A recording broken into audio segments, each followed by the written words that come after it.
You know, it's pretty wild to think about, but how do two massive empires go from being absolute best friends and teaming up for 300 years, only to end up as bitter enemies in a world war? It's a 400-year historical mystery. We're talking about the British Empire and the Ottoman Empire.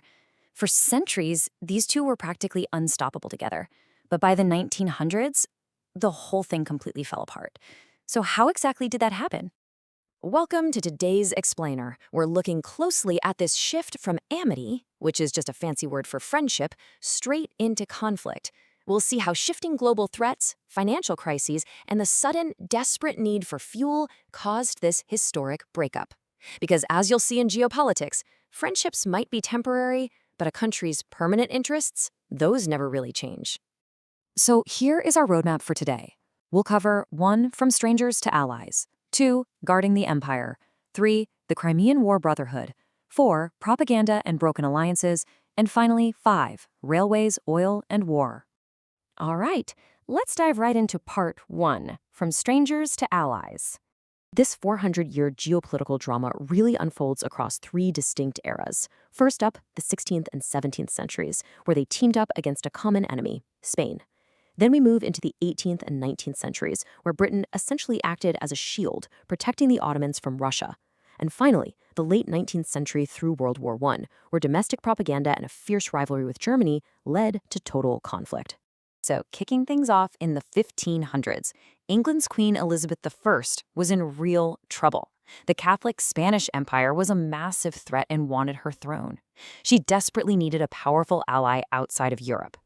Enter the Ottoman Empire, literally the superpower of the day. Sultan Murat III was also dealing with the Spanish threat, so the two rulers realized they had a shared enemy. And boom, a highly lucrative commercial and diplomatic alliance was born. This friendship actually helped England defeat the legendary Spanish Armada back in 1588. Which brings us to part 2, Guarding the Empire. By the time we hit the 1700s, the chessboard had completely changed. Spain wasn't the primary threat anymore, it was the Russian menace.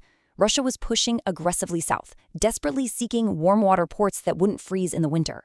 The 1774 Treaty of Kichik-Narja gave Russia massive new trade access, and for Britain, this was a total nightmare. Russian ships could now directly threaten Britain's vital economic routes to India. So Britain made a strategic pivot. They had to prop up the Ottoman Empire to act as a giant buffer against Russian expansion. That policy of protection sets up part 3, the Crimean War Brotherhood. Fast forward to 1853. The Russian Tsar, Nicholas I, is feeling pretty bold. He actually walks up to a British envoy, Sir Hamilton Seymour, and calls the Ottoman Empire a sick man, a very sick man.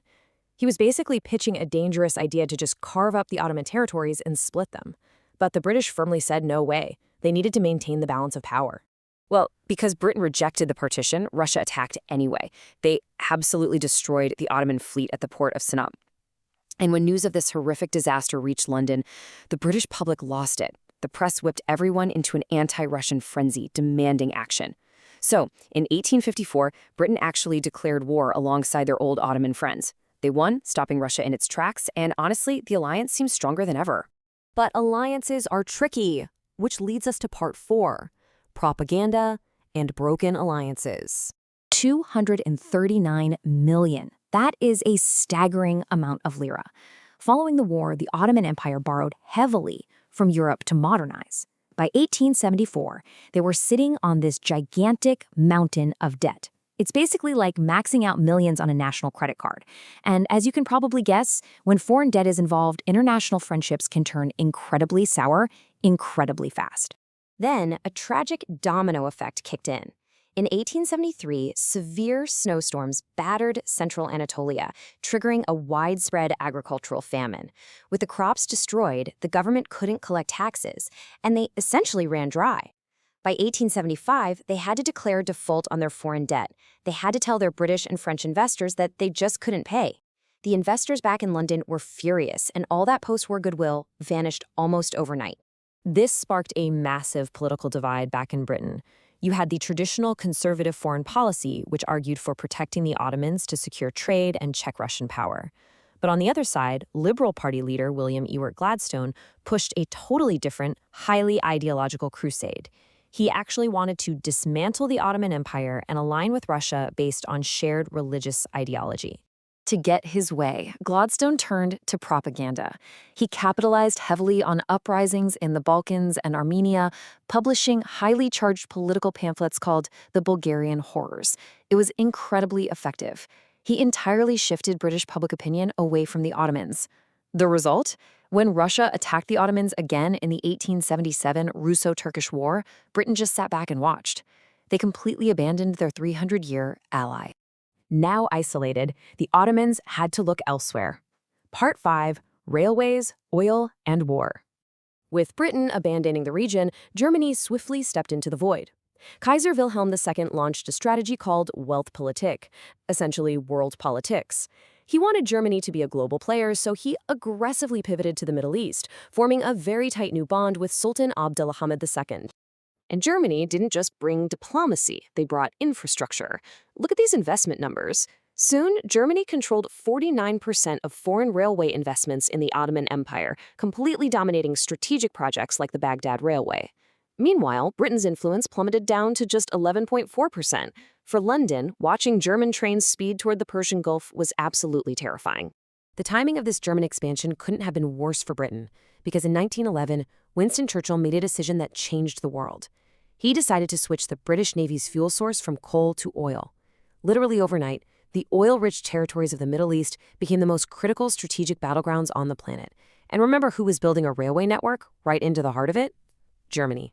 So when World War I erupts in 1914, the British actually wanted to go to war with their former ally. It was the ultimate liberal goal: secure the oil, kick out the Germans, and dismantle the Ottoman state. T.E. Lawrence of Arabia himself, bluntly noted that if Turkey went to war, they could be boxed in and their destiny dictated by international powers. The trap was set. On November 2nd, 1914, the 400-year friendship was officially dead.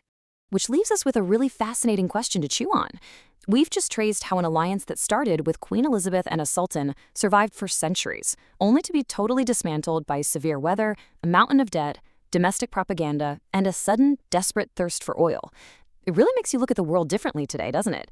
If a 400-year bond can collapse under the weight of shifting national interest, are any of today's global friendships truly permanent? Thank you so much for joining me for this explainer. Keep questioning the history behind the headlines, and I'll catch you next time.